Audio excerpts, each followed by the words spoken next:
Hanggang 35% daw ng flood control project cost ang napupunta sa Kongreso at ilang kongresista ayon kay Baguio City Mayor Benjamin Magalong. Inilabas ni Magalong ang hatian umano sa pondo na dahilan kung bakit nagiging mababa ang natitirang pera para mismo sa proyekto.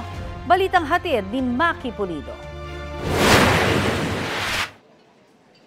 Nagvo-volunteer si Baguio City Mayor Benjamin Magalong na imbestigahan ang flood control projects. Hindi naman daw pwedeng Kongreso ang mag-imbestiga dahil parang iimbestigahan nila ang sarili nila. People will volunteer to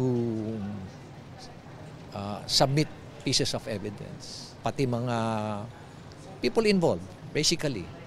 Talagang maglalabas siya kasi takot din sila lahat eh. Alam nila na maiipit sila eh.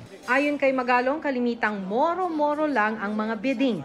Ang paboritong construction companies daw ng mga politiko ay ang mga mabilis umano magbigay ng kickback sa kanila.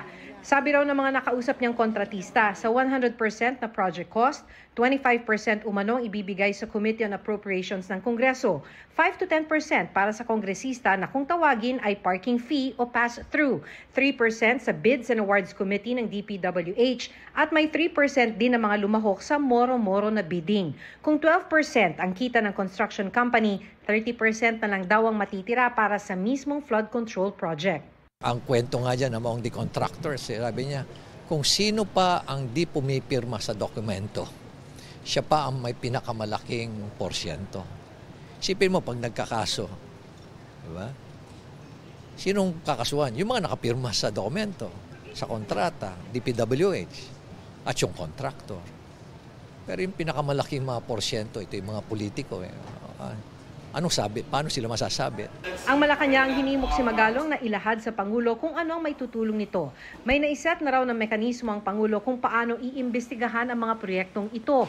Walang timeline na ibinigay si Pangulong Bongbong Marcos bagamat naisumano niyang mabilisan ang pag-iimbestiga. Pagdiin pa ng palasyo, dapat may mapanagot sa palpak na flood control projects o kaya ay ghost projects. Ayon kay Pangulong Marcos Jr., dapat na may managot sa ganitong uri ng kapabayaan, katiwalian at panluloko at tiyakin na mananagot sa batas ang lahat ng may sala.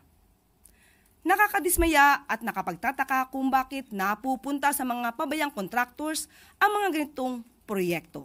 Ang COMELEC, posible rin daw mag-imbestiga kaugnay ng campaign donations ng mga kontratista ng gobyerno, lalo't pinagbabawal ito ng Omnibus Election Code, kasama sa titingnan ng Statement of Contributions and Expenditures o SOSE na mga tumakbo noong 2022 at ngayong taon.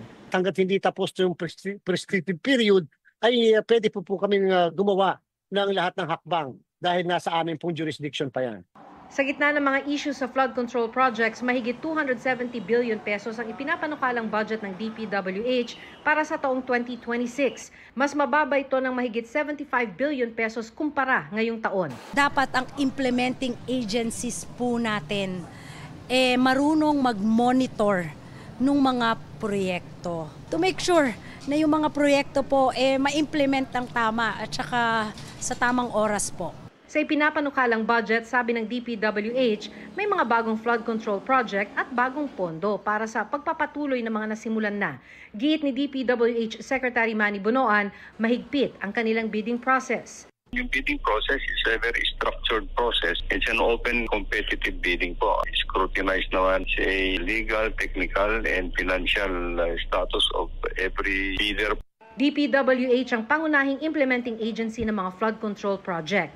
Direktiba sa kanila ni Pangulong Bongbong Marcos, i-blacklist ang mga palpak na kontratista sa mga flood control project. Sa 15 contractors na inilista ng Pangulo na naka-corner ng 20% ng kabuuang pondo para sa proyekto, nakita ng GMA Integrated News Research na 6 ang binigyan ng poor o kaya unsatisfactory rating sa Contractors Performance Evaluation System o CPES. Base sa 9 na government projects na kanilang ginawa. Ginawa ang pagsusuri ng Construction Industry Authority of the Philippines para sa mga proyekto mula July 2015 hanggang June 2025. Base sa CPES implementing guidelines, ang contractor na nagkaroon ng poor o unsatisfactory rating ay magiging blacklisted sa paglahok sa alinmang proyekto ng gobyerno alinsunod sa Government Procurement Policy Board. Maki Pulido nagbabalita para sa GMA Integrated News.